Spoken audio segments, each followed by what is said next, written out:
Chanakya international academy உங்களுக்குள் இருக்கும் தலைவரை வெளிக்கொண்டு வரும் பியூர் பாலிடிக்ஸ் பயிற்சி பட்டறை. நேரடி மற்றும் இணைய வழி. கான்டாக்ட் 7338824242. கரூர் கூட்ட நெரிசல் துயரத்தில் எழுத்தாளர்கள் யாரும் அரசியல் செய்யக்கூடாது என்று படைப்பாளர்கள் சங்கமம் அறிவுறுத்தியுள்ளது.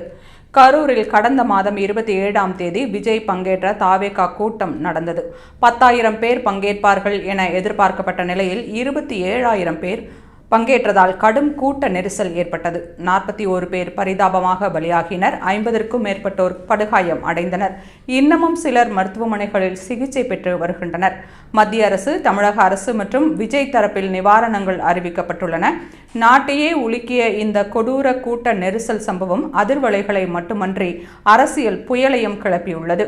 போதிய பாதுகாப்பு வழங்காதது ஏன்? குறுகலான இடத்தை கொடுத்தது ஏன்?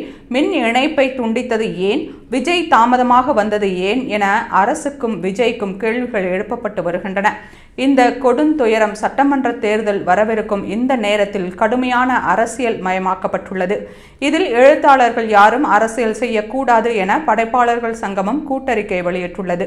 அதில் கரூர் கூட்ட நெரிசல் விபத்தா சரியா என்ற கோணத்தில் விவாதங்கள் எழுந்து ஓய்வு பெற்ற நீதிபதி தலைமையில் விசாரணை நடந்து வரும் நிலையில் கலை இலக்கியவாதிகள், சமூக செயற்பாட்டாளர்கள் என்ற பெயரில் இம்மாதம் 2ஆம் தேதி கூட்டறிக்கை ஒன்றை சிலர் வெளியிட்டுள்ளனர். அதில் கரூர் சம்பவத்திற்கு விஜய் தரப்பு மட்டுமே காரணம் என்று குற்றம் சாட்டப்பட்டுள்ளது. விஜய் ரசிகர்களின் கட்டுப்பாடற்ற தன்மை கண்டிக்கத்தக்கதே. போதிய ஏற்பாடுகள் செய்யாதது, பொறுப்பின்மை போன்றவை தாவேகாவின் தவறுகள்தான். விஜய் பொறுப்புள்ள அரசியல் தலைவராக நடந்து கொள்ளவில்லை என்பதை கண்டித்ததாக வேண்டும். ஆனால் கரூர் துயர சம்பவத்திற்கு விஜய் மட்டுமே காரணம் அல்ல என்பதை தமிழகத்தின் பெரும்பாலானோர் அறிந்தே உள்ளனர். குறுகலான இடத்தில் அனுமதி அளித்தது, பாதுகாப்பு குறைபாடுகள் போன்றவை மாநில அரசின் தவறுகளாகும். அனைத்து தரப்பிற்கும் இதில் பங்கு இருக்கையில் கலை இலக்கியவாதிகள், சமூக செயற்பாட்டாளர்கள் என்ற பெயரில் அறிக்கை வெளியிடப்பட்டுள்ளது.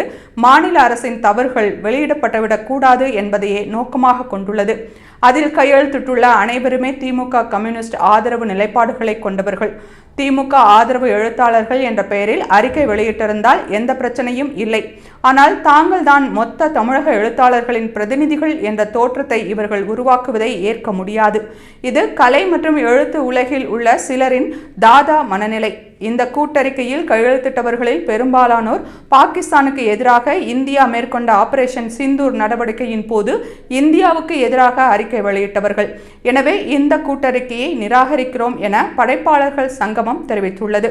இந்த கூட்டறிக்கையில் எழுத்தாளர் திராவிட மாயை சுப்பு, இசைக்கவி ரமணன், பேராசிரியர் கனக சபாபதி, KS ராதாகிருஷ்ணன், புத்தக வெளியீட்டாளர் பத்ரி சேஷாத்ரி, எழுத்தாளர் மா வெங்கடேசன், கல்வியாளர் டாக்டர் காயத்ரி, இந்து மத ஆய்வாளர் ஜடாயு உள்ளிட்ட பலர் கையெழுத்திட்டுள்ளனர்.